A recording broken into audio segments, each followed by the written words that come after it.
राम राम दोस्तों। भगवान ब्रह्मा और माता सरस्वती के जब कथा सुनते हैं तो उनके पीछे की कहानी को जानने के चाहत आपके भी मन में जरूर होता होगा और आप यह जानना चाहते होंगे कि भगवान ब्रह्मा अपने ही पुत्री माता सरस्वती से विवाह क्यों किया था। दोस्तों, आपको बता दें कि कई पौराणिक ग्रंथों में भी भगवान ब्रह्मा और माता सरस्वती के कथा के बारे में उल्लेख किया गया है। और साथ ही आपको यह भी बता दें कि आज से कुछ साल पहले अलग अलग सोशल मीडिया पर भगवान ब्रह्मा और माता सरस्वती के कथा बहुत तेजी से वायरल हुआ था, जिसमें यह बताया जाता था कि भगवान ब्रह्मा ने अपने ही पुत्री सरस्वती से विवाह किया था।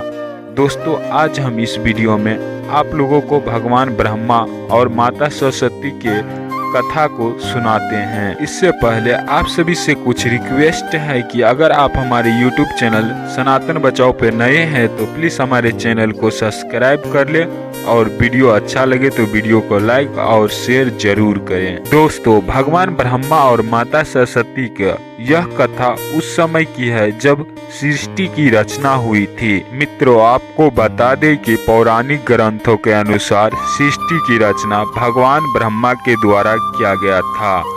और साथ ही आपको यह बता दें कि भगवान विष्णु, जिसे हम सृष्टि के पालन कर्ता के रूप में जानते हैं, और साथ ही संहार कर्ता के रूप में हम लोग भगवान शिव को जानते हैं। इसीलिए हम लोग इन तीनों भगवान को त्रिदेव के नाम से भी जानते हैं, जिनको ब्रह्मा, विष्णु और महेश के नाम से भी जानते हैं। लेकिन दोस्तों, आश्चर्य की बात यह है कि पृथ्वी पर भगवान विष्णु और भगवान शिव का मंदिर बहुत देखा है, लेकिन भगवान ब्रह्मा की मंदिर एक भी नहीं है। दोस्तों, आपको बता दें कि पूरी पृथ्वी पर भगवान ब्रह्मा की मंदिर सिर्फ पुष्कर में है।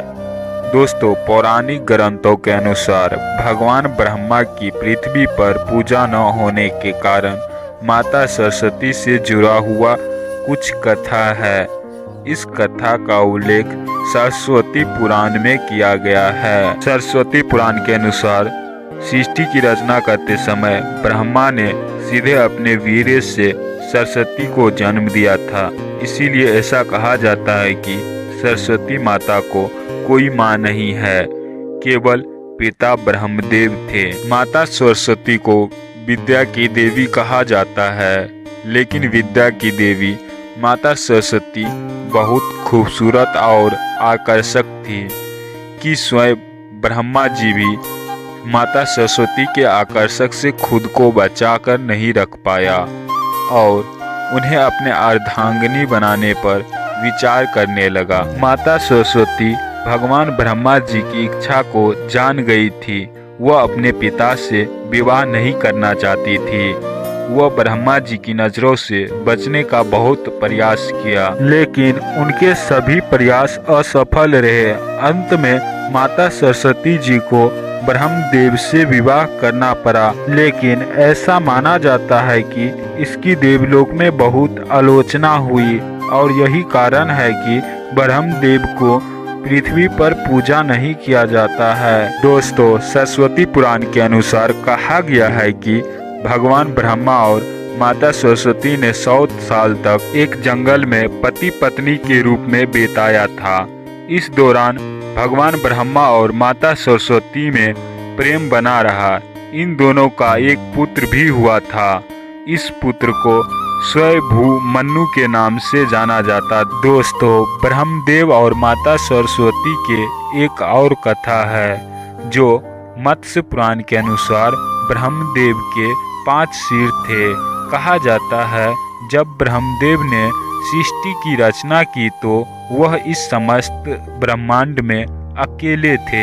ऐसे में उन्होंने अपने मुख से सरस्वती संद्र ब्रह्मी को उत्पन्न किया। दोस्तों, आपको बता दे, ब्रह्मदेव अपनी ही बनाई हुई रचना माता सरस्वती के प्रति आकर्षित होने लगे और लगातार उन पर अपना दृष्टि डाले रखते रहे। ब्रह्मदेव की दृष्टि से बचने के लिए माता सरस्वती चारों दिशाओं में छिपती रही, लेकिन वह उनसे नहीं बच पाई। उसके बाद माता सरस्वती आकाश में जाकर छिप गई, लेकिन अपने 5वें सिर से ब्रह्मदेव ने उन्हें आकाश में भी खोज लिया और तब जाके ब्रह्मदेव ने माता सरस्वती से सृष्टि रचना करने के लिए उनसे निवेदन करने लगा। उसके बाद माता सरस्वती ने ब्रह्मदेव का निवेदन स्वीकार कर लिया।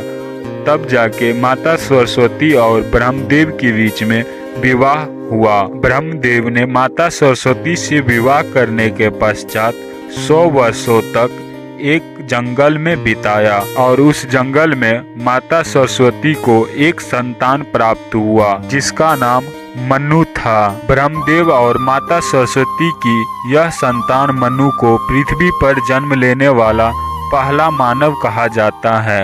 इसके अलावा मनु को वेदों, संतान, धर्म और संस्कृत समेत समस्त भाषाओं का जनक भी कहा जाता है। दोस्तों, प्रजापति ब्रह्मदेव का अपनी ही पुत्री के प्रति आकर्षित होना और उसके साथ संभोग करना अन्य सभी देवताओं की नजरों में अपराध था। सभी ने मिलकर पापों का सर्वनाश करने वाले शिव से आग्रह किया कि ब्रह्मदेव ने अपनी ही पुत्री के लिए यौनिक इच्छाएं रखी, जो कि एक बड़ा पाप है। और भगवान शिव से सभी देवताएं अनुरोध करने लगा कि ब्रह्मदेव के उनके किए का सजा मिलनी ही चाहिए। उसके बाद क्रोध में आकर भगवान शिव ने ब्रह्मदेव के 5वें सिर को उनके धड़ से अलग कर दिया। उसके बाद भगवान शिव ने ब्रह्मदेव से कहा कि तुम्हारा पृथ्वी पर कोई पूजा नहीं करेगा। इसीलिए दोस्तों, भगवान शिव के कहे अनुसार पृथ्वी पर ब्रह्मदेव का कोई पूजा नहीं करता है अथवा पृथ्वी पर एक भी ब्रह्मदेव का मंदिर नहीं होगा। सिर्फ एक ही मंदिर है जो पुष्कर